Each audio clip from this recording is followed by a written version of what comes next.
Hi everybody, I'm Greg and I am an alcoholic. I talk about sobriety, achieving sobriety. What does that mean?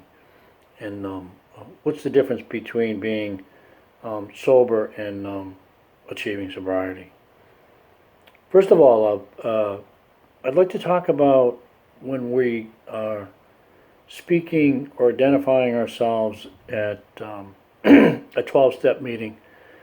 Um, we always say that we're an alcoholic or we're a recovering addict. If you're in an NA meeting, I always say I'm a grateful recovering addict. We do that to remind ourselves that we do have a condition, we do have a disease, and we need to continually remind ourselves of that. I've talked about before, the further away you get from your last um, drink or high, the closer you get to your next drink or high, and that's a mindset. If you forget, um, where you came from. I mean, if you look back at your last, it's typically associated with some sort of an event. Your bottom. It certainly wasn't pleasant. So you don't want to forget that, because if you return, if you get back on the elevator, um, and you pick up again, you don't start where you left off. Okay, um, you do in a sense, but what you'll find when you listen to people is that um, you start where you would have been had you not stopped at all. Um, I know people that but for the grace of God, they made it back into the halls after relapsing, and that they don't tell you how great it was. It's in some cases it's horrific, and in a lot of cases they don't make it. They don't make it back. Uh, so, but they'll tell you it was far worse than I ever thought it would be. Is usually the comment that I hear, and if you go to enough meetings, you'll hear things like that. So, um, I have achieved sobriety, and I will protect that with all my being, with everything I have. I will protect my sobriety. And what is that? Well, being sober just means that you're not drunk. Um, your blood alcohol level, or you're free of any mind altering substance for, you don't have anything in your system. Your blood alcohol level is zero. You're clean. You don't have any drugs in your system, so you're sober. Okay. Does that mean that you have sobriety?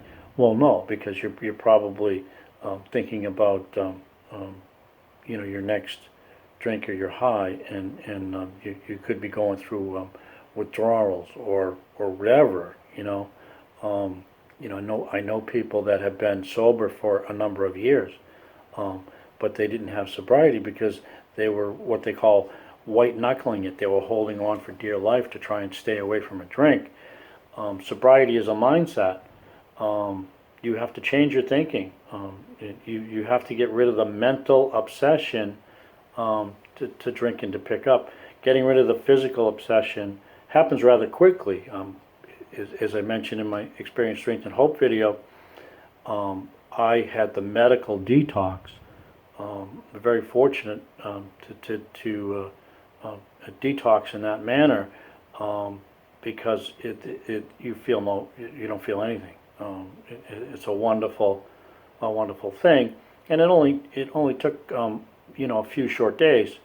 So so the physical addiction, if you will, the physical obsession to want more, is relieved rather quickly. Now you need to deal with the mental side of the disease. It's a threefold disease. It's spiritual, physical, and mental. So we have to deal with the mental obsession, where you've got all these dopamine receptors that are just so used to being saturated with stimuli, that they just constantly tell you that they want more, they want more, they want more, they want more. And so, that's the part you have to deal with. So you've got to change your thinking, and I often say that I will never pick up a drink again. And people tell me, I've got friends that say, "Oh, Greg, never say never, because you never know." Well, I take issue with that. I really do.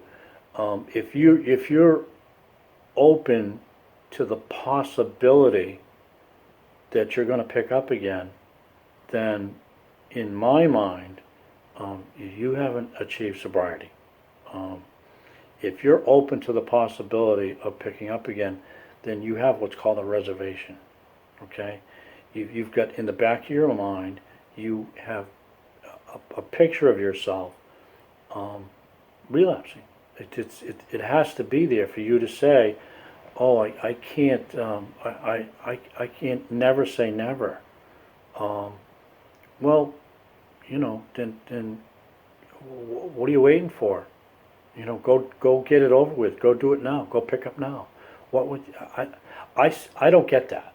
Um, so I say I'm never going to pick up again. Now, does that mean that I don't continually work on myself, to keep my spirituality at the highest level that I can have? I want to keep my spiritual tank full, to keep me away from a drink. Yeah, I do that. Does that mean I never pick up the big book, of Alcoholics Anonymous again? No, of course I will. Does that mean I don't read, Just for Today, to keep my mindset in a or daily reflection, or whatever you do, or step 11, continually, through prayer and meditation, improve my constant contact with the God of my understanding, my higher power? Do I do those things to keep away from a drink or a drug? Yes, I do. That's part of the that's part of having sobriety. Um, I liken sobriety as it's a mental state. I'm not afraid, of picking up a drink. That thought doesn't enter my mind. I don't miss drinking. I don't think about drinking. I saw a post from, Aware Recovery, on Twitter, that talks about people having, dreams. They're using in their dreams. They're drunk in their dreams. They have these dreams. That's the hippocampus in your brain. The hippocampus in your brain can bring reality to right to your body. You can smell, alcohol. You can smell what you're burning. You can, all these senses. Your hippocampus remembers these things, and it can bring them forward into the front part of your brain and make it a reality. And it can be scary.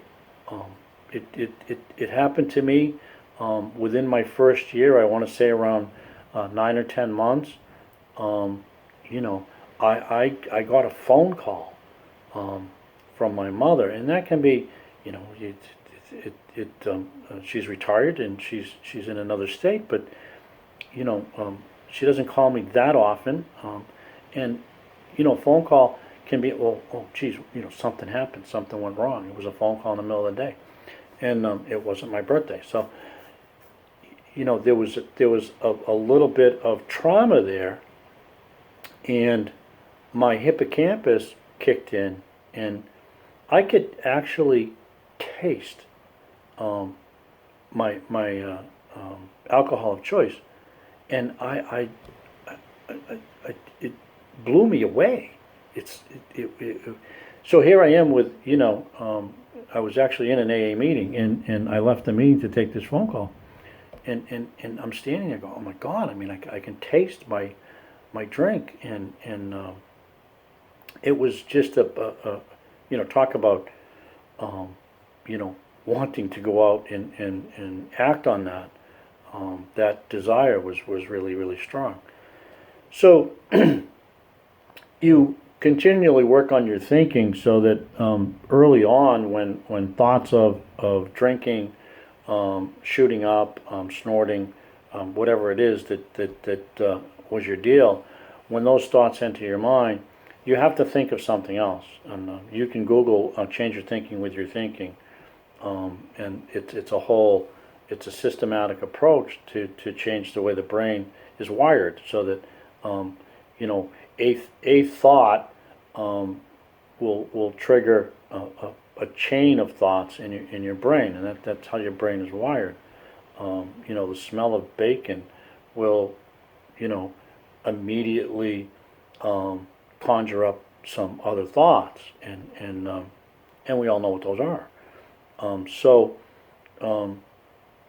thoughts of using need to be changed to something else. So I have a certain set of thoughts that I would immediately change when a thought came into my mind about using.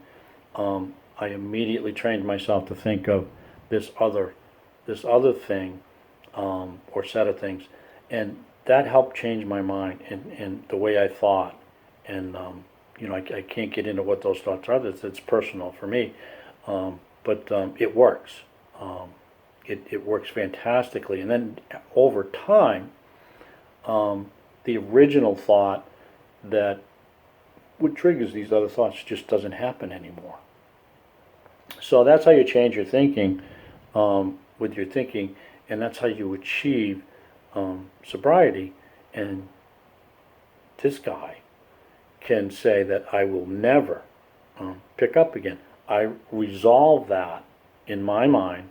I'm resolved to the fact that I'll never pick up again, because if you have a reservation, that's what it is.